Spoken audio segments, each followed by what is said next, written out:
अत्यंत सन्माननीय पाहुणे आज आपल्या सोबत आहेत. प्राध्यापक दीपक पाठक सर येणार होते. अत्यंत तातडीच्या आणि अत्यंत महत्त्वाच्या कामामुळे ते आज येऊ शकले नाहीत. पण संगणकीय क्रांती म्हणलं की त्याच्यामध्ये ज्ञान, विज्ञान आणि त्याचबरोबर एंटरटेनमेंट, म्हणजे सगळ्यांना आवडेल, त्याच्यात सगळ्यांना चस्का लावेल, सगळ्यांना तिथे जावंसं वाटेल असं जे सर्व एंटरटेनमेंट आहे, या 3 भागांना सादर करणारे 3 प्रमुख अतिथी आज आपल्या सोबत आहेत. नितीन वैद्य, डॉक्टर हेमचंद्र प्रधान आणि डॉक्टर दीपक पाठक सर म्हणजे आद्य गुरुवर्य आहेत. IIT मध्ये फाटक सरांचा परिसस्पर्श झाला नाही असा कोणीही कॉम्प्युटर सायंटिस्ट नाही. या गुरुवर्यांकडून आज आपण त्यांचे काय विचार आहेत या सर्व माहितीच्या क्रांतीबद्दलचे ते थोडक्यात ऐकून घेऊयात. मी विनंती करते की त्यांचे विचार सर्वांपर्यंत पोहोचवावेत. नमस्कार, मी दीपक फाटक, IIT मुंबईत शिक्षक आहे. काही दिवसांपूर्वी मला माझे मित्र, आमच्या संस्थेचे माजी विद्यार्थी आणि ऑब्झर्व्हर रिसर्च फाउंडेशनचे अध्यक्ष श्री सुधींद्र कुलकर्णी यांच्याशी बोलण्याचा योग आला. मराठीतून माहिती तंत्रज्ञान या विषयावरती या संस्थेने आणि इतर लोकांनी बरंच काम केलेलं आहे. त्याबद्दल ते माझ्याशी चर्चा करत होते. तेव्हा त्यांना माझ्या आयुष्यात घडलेली एक घटना मी सांगितली. त्या घटनेचा माझ्यावरती केवढा परिणाम झाला ते त्यांना सांगितलं. त्यांच्या मते ही घटना लोकांनी आवर्जून ऐकली पाहिजे अशी आहे आणि त्यामुळे मी हा प्रपंच करीत आहे. मी स्वतः आपल्याबरोबर उपस्थित राहू न शकल्याबद्दल क्षमस्व, म्हणून हा व्हिडिओ रेकॉर्डिंग करून आपल्याला मी ती गोष्ट पाठवत आहे. ही घटना घडली त्याला बरीच वर्ष झाली. मी जसा IITत शिक्षक आहे तसा इतर ठिकाणीही इतर विद्यार्थ्यांबरोबर वार्ता करण्यात मला खूप आनंद होतो. त्यामुळे मी बऱ्याच वेळेला इतर कॉलेजेसमध्ये, शाळांमध्ये जाऊन विद्यार्थ्यांशी संवाद साधतो. असंच एकदा मराठी विज्ञान परिषदेच्या ठाणे जिल्ह्यातर्फे एक संमेलन आयोजित करण्यात आलं होतं वाडा या गावी. माझे मेहुणे आणि त्या संमेलनाचे एक संयोजक श्री अल्विन पालकर यांनी मला विचारलं की मी मराठीतून माहिती तंत्रज्ञानाबद्दल शाळेतल्या मुलांना काही बोलू शकेन का. नॉर्मली आम्ही लोक इंग्रजीत लेक्चर देतो, मराठीतनं सांगायचं. मी म्हटलं ठीक आहे, मराठी माझी मातृभाषा आहे. जरी माझं स्वतःचं शिक्षण मध्य प्रदेशमध्ये हिंदीतून झालं तरी घरी आम्ही मराठी बोलतो आणि मराठी मला बऱ्यापैकी येते, म्हणून मी म्हटलं प्रयत्न करायला हरकत नाही. मी वाड्याला गेलो. काही मुलं होती, मला वाटतं 200 ते 300 मुलं, 9वी 10वी 11वीतली, आणि वाड्याच्या आसपासच्या आदिवासी प्रभागातून बहुतांश मुलं आलेली होती. मी भाषणाची चांगली तयारी करून गेलो होतो. चांगलं झालं भाषण. मुलांनी चांगले प्रश्न विचारल्यानंतर मला खूप बरं वाटलं. ते माझं भाषण संपल्यानंतर बरीच मुलं मुली माझी सही घ्यायला वह्या घेऊन आले. तर ऑटोग्राफ देताना मी म्हणजे कोणी सिने कलावंत वगैरे तर नाही ना असं मला वाटलं क्षणभर. एक मुलगा बाजूला उभा होता आणि तो काय बोलत नव्हता. मी सह्या करता करता त्याला विचारलं, काय रे तुला सही पाहिजे का. तो म्हणाला, नाही सर, मला तुम्हाला काही प्रश्न विचारायचे आहेत, मी थांबतो. मी सह्या करणं चालू ठेवलं. तेवढ्याच संयोजकांपैकी एक जण आले आणि म्हणाले की दुसरे जे विशेष पाहुणे वगैरे आले होते ते चहा पिण्यासाठी तुमची वाट बघतायत, त्यांनाही लवकर परत जायचं आहे आणि तुम्ही सांगितलं होतं तुम्हाला पण लवकर परत जायचं. हे ऐकल्याबरोबर मी त्या मुलांना सॉरी थँक्यू म्हणून उठलो. तेव्हा हा उभ्या असलेल्या मुलाने माझा हात धरला आणि म्हणाला, सर तुम्ही माझ्या प्रश्नाचं उत्तर दिलं नाहीत. मी म्हटलं, अरे ते बोलवत आहेत, मला तिकडे जायला पाहिजे. तेव्हा तो पटकन म्हणाला, सर तुमचं भाषण ऐकायला मी 10 किलोमीटर चालत आलोय. हे ऐकल्याबरोबर मी थबकलो आणि त्याला विचारलं, 10 किलोमीटर चालत आला. तो म्हणाला, हो सर. का रे चालत आला. त्यात काय, मी शाळेत रोज चालत जातो, माझी शाळा 6 किलोमीटर लांब आहे.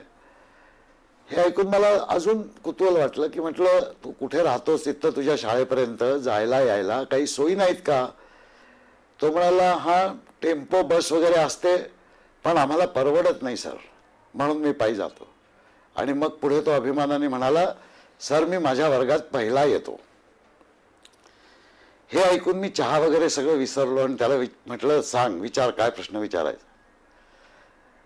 त्यांनी मला काय सांगावं. तो म्हणाला, सर मला माहिती तंत्रज्ञानातला विशेषज्ञ व्हायचंय, तर मी काय शिकावं आत्ता.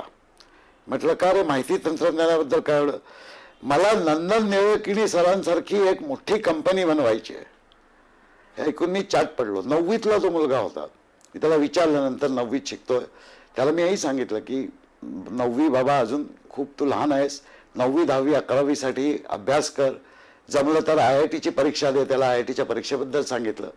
त्याला मी माझं कार्ड दिलं, म्हटलं मला कधी ईमेल कर. या घटनेला अनेक वर्ष झाली, त्या मुलाकडनं मी पुढे काही ऐकलं नाही. पण त्यांनी जे मला सांगितलं त्यांनी मला एवढा विचार करायला लावला. एक मुलगा, तुम्ही विचार करा, महाराष्ट्रातल्या एका छोट्या शाळेत शिकतो, रोज 6 किलोमीटर पायी जातो, कारण त्याच्या आईवडिलांकडे त्याला द्यायला बसनी किंवा याने द्यायला पैसे नाहीत. तो ज्या शाळेत शिकतो त्या शाळेमध्ये माहिती तंत्रज्ञानाची काहीही माहिती नाही. त्या शाळेत कदाचित पाटी पेन्सिल आणि पुस्तकं आणि हे वह्या करून जे काय नॉर्मल शिक्षण त्याला मिळतंय तेवढंच त्याला मिळतंय. पण ह्या मुलाची इच्छा केवढी दुर्दम्य आहे. त्याला माहिती तंत्रज्ञान केवळ शिकायचं नाही, त्याला त्यातलं तज्ज्ञ व्हायचं. आणि तसा तज्ज्ञ झाल्यानंतर त्याला नंदन निलेकणी सारखी कंपनी बनवायची. मी विचार करू लागलो, हा एक मुलगा मला भेटला, अशी किती मुलं असतील. खुद्द त्याच्या शाळेमध्ये त्याच्याबरोबर पहिलं नाही तरी दुसरा तिसरा चौथा येणारी मुलं असतील, 10वीमध्ये असतील, 11वीमध्ये असतील. अशा किती शाळा ठाणे जिल्ह्यात असतील, अशा किती शाळा महाराष्ट्रात असतील. या सगळ्या मुलांना आपण एक समाज म्हणून काय पुरवू शकतो आणि काय पुरवत आहोत, हा प्रश्न मला बराच अंतर्मुख करून गेला. दुर्दैवाने प्रायमरी आणि सेकंडरी एज्युकेशन हे माझं क्षेत्र नाही. माझं क्षेत्र इंजिनिअरिंग शिक्षण हे आहे. त्यानंतर मी 1 वर्ष सबॅटिकल लीव्ह घेतली, सबंध हिंदुस्थानभर फिरलो, जवळजवळ 67 इंजिनिअरिंग कॉलेजेसमध्ये गेलो, कारण मला कॉलेजमधल्या शिक्षणाची चिंता होती. आणि जे मला कळण्यासारखं आहे, त्या सगळ्या इंजिनिअरिंग कॉलेजेसमध्ये मला या पोरासारखे विद्यार्थी भेटले, अगदी छोट्या छोट्या कॉलेजेसमध्ये. तिथे मला 1-2 शिक्षक भेटले जे त्यांच्या पेशाच्या बाहेर जाऊन धर्म म्हणून काहीतरी करत होते. या सगळ्या लोकांना मी नाव दिलं एकलव्य.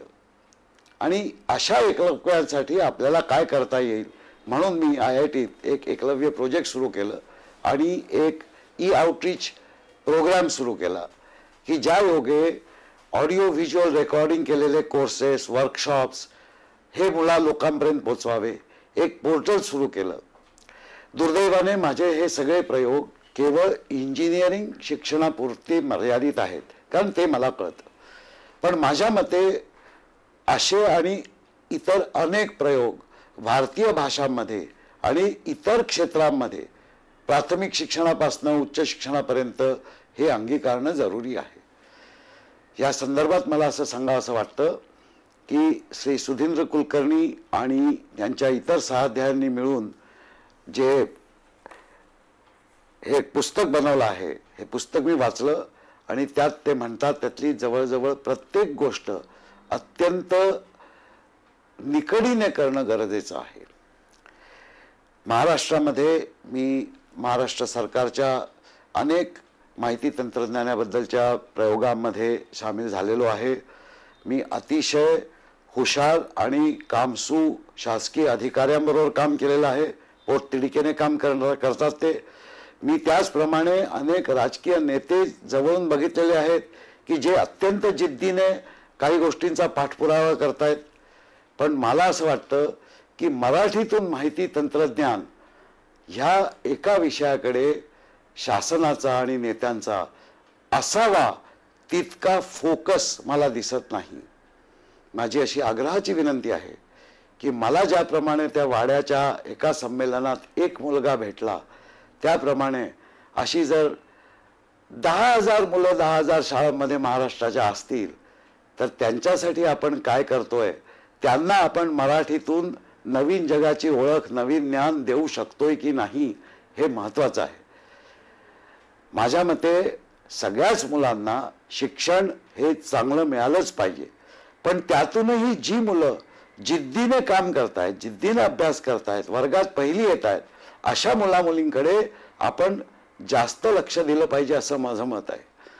मी आपणाला एक आठवण करू इच्छितो की दोराबजी टाटांनी एकदा म्हटलं होतं, त्यांनी इंडियन इन्स्टिट्यूट ऑफ सायन्सची स्थापना त्यांच्या पुढाकाराने झाली होती. त्यांनी एकदा म्हटलं होतं की समाजाच्या सगळ्या स्तरांसाठी आपण काम केलंच पाहिजे, पण समाजातल्या चांगल्या मुलामुलींसाठी आपण काय करतो त्याच्यावर देशाचं भविष्य ठरतं. कारण ही चांगली आणि होतकरू मुलं पुढे होऊन मोठी कामं घेतात, त्यांची कुवत असते मोठी कामं करण्याची. त्यांना जर शिक्षण नीट मिळालं नाही किंवा कमी मिळालं तर एक तऱ्हेने आपण समाजाच्या पुढच्या पिढीमध्ये कुठेतरी कमतरता ठेवतो आहोत. माझी आपल्याला अशी आग्रहाची विनंती आहे की ज्याप्रमाणे ही एक छोटी घटना मला स्वतःला अनेक गोष्टी सांगून गेली, तेव्हापासनं मी एक तऱ्हेने झपाटून गेलेलो आहे की विद्यार्थ्यांसाठी, शिक्षकांसाठी जे काय आपल्या क्षेत्रात करता येईल ते करावं. या पलीकडे मी जवळजवळ इतर कामं करणं बंद केलेलं आहे. मला असं वाटतं की आपल्यापैकी काही लोकांनी आणि आमचे सनदी अधिकारी आणि महाराष्ट्राचे राजकीय नेते यांनी मराठीतून माहिती तंत्रज्ञान ह्या विषयावर एक 3 किंवा 5 वर्षाचा कार्यक्रम आखून तो जोमाने राबवावा. त्यामुळे पुढच्या पिढीला प्रोत्साहन मिळेल आणि महाराष्ट्राची पुढची पिढी ही न केवळ आपल्या देशाच्या पुढच्या पिढीच्या इतर मुलांबरोबर पण जगाच्या इतर मुलांच्या बरोबरीने जिद्दीने पावले पुढे टाकू शकेल. धन्यवाद.